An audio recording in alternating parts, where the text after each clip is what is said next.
यार पंचायत चुनाव की शुरुआत हो चुकी है। इसी के साथ पंचायत चुनाव कई ऐसे उम्मीदवारों को मौका दे रहा है जो नए उम्मीदवार हैं, जो समाज के लिए कुछ करना चाहते हैं, अपनी ज़िंदगी में कई उपलब्धियां हासिल कर ली हैं। अब ये इस सोच के साथ आगे बढ़ रहे हैं कि अब ये अपनी समाज में अपनी भूमिका तय करें, सामने आएँ और एक नई जिम्मेवारी को वहन करें। हमारे साथ इस वक्त रमेश यादव जी हैं, नावाडीह पंचायत से हैं, रामगढ़ प्रखंड में आता है। इनसे बात करेंगे, ये बताएंगे अपनी प्राथमिकता, इनसे जानने की कोशिश करेंगे कि इस बार जब ये चुनाव में उतरेंगे तो क्या विकास का एजेंडा होगा। रमेश जी, सबसे पहले हमारे चैनल में बहुत बहुत स्वागत है आपका। आप जब इस चुनाव में उतर रहे हैं, इस अखाड़े में उतर रहे हैं, तो क्या प्राथमिकता लेकर उतर रहे हैं? प्राथमिकता ये लेकर उतर रहे हैं जो हमारे पंचायत में बहुत सारे काम कमी है। ठीक है। वो जल, शिक्षा, रोड का मतलब परिवर्तन अच्छा से नहीं हो रहा है। अच्छा। हमारे पंचायत में राशन टाइम पर नहीं मिल रहे हैं। वो हमने टाइम से दिवाने का काम करेंगे। आप टाइम से राशन दिलाने का काम करेंगे और ये जो सड़क और ये बिजली की बात कर रहे हैं आप, इसको दुरुस्त करेंगे आप? हाँ। तो पहले से ही सोच के रखा था कि मुखिया पद के लिए हम उम्मीदवार बनेंगे?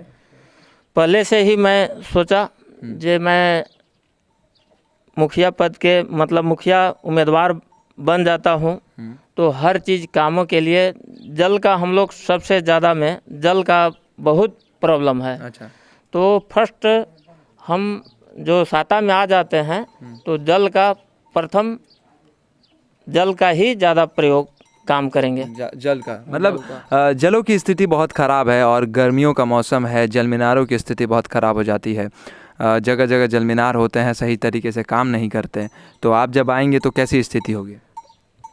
मेरे को आने के बाद अच्छी काम करने का सोच में मैं रखा हूँ और अच्छी तरह से काम करेंगे। ये अपना पंचायत को आगे बढ़ाने का काम करेंगे। जल मीनारों को कैसे ठीक करेंगे? जल मीनारे जो टाइम टू टाइम ख़राब हो जाते हैं तो उसको कैसे, क्योंकि महिलाएं जो है ना बेहद दूर दूर से पानी भरने के लिए आती हैं, तो महिलाओं की चिंता कितनी है आपको? महिलाओं के लिए बहुत चिंता है क्योंकि बहुत दूर दूर से पानी लेकर आते हैं तो हमारे दिल में बहुत महसूस होता है।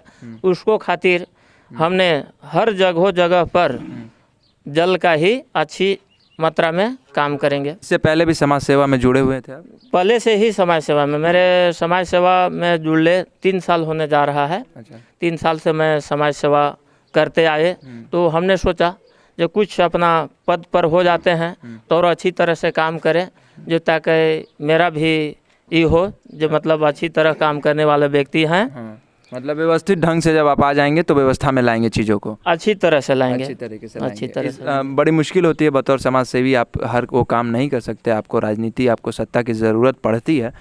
आप एक पेशे से ठेकेदार हैं और पलायन और ऐसी स्थिति बनती है, लेकिन आप रोज़गार को लेकर कितना आप चिंतित हैं? रोज़गार जो यहाँ के लोग रोज़गार देते हैं, रोज़गार को लेकर लोगों को कितना रोज़गार देने का काम करेंगे? रोज़गार का रही बात तो हमारे पंचायत का लोग सबसे ज़्यादा बाहर जाते हैं। तो हमने साता में आने के बाद वो गांव में ही रोज़गार देने का काम करेंगे, क्योंकि हर आदमी बिना रोजगारिया के चलते, यहाँ गांव में काम नहीं मिलने के चलते लोग बहुत सारे बाहर निकल जाते हैं। जी, मैंने इसलिए ठेकेदार शब्द का प्रयोग इसलिए किया क्योंकि ये बखूबी जानते हैं, उस गरीब लेबर की स्थिति को ये समझते हैं, उसके दर्द को ये समझते हैं, और इसलिए मैंने इस शब्द का प्रयोग किया कि आप उन लेबर, वो जो गरीब तबके का लोग है, उसकी स्थिति को आप बेहतरीन तरीके से समझते हैं। तो और ऐसे में आपको रोज़गार की जो कीमत है वो पता है। तो मैं इसलिए आपसे पूछना चाह रहा हूँ कि रोज़गार मुहैया कराएंगे आप इस नावाडीह पंचायत में? कराएंगे, रोज़गार मुहैया कराएंगे, प्रयास मेरा रहेगा। मनरेगा जैसे प्रोजेक्ट जो आते हैं, जो गड्ढा खोदने और फिर गरीबों को दिहाड़ी पे रखा जाता है, तो वैसे प्रोजेक्ट को सुचारू रूप से चलाया जाएगा? अच्छी तरह से चलाया जाएगा, अच्छी तरह से चलाया जाएगा। एक अपील जो आप यहाँ से इस मंच से जनता के लिए करना चाहें? रमेश यादव, मुखिया प्रत्याशी, नावाडीह पंचायत। मेरा छाप है बेल्ट छाप, क्रमांक संख्या 4 पर अपना कीमती वोट देकर भारी मतों से विजय बनावें। हमारे पंचायत में सेवा करने का एक बार मौका दें।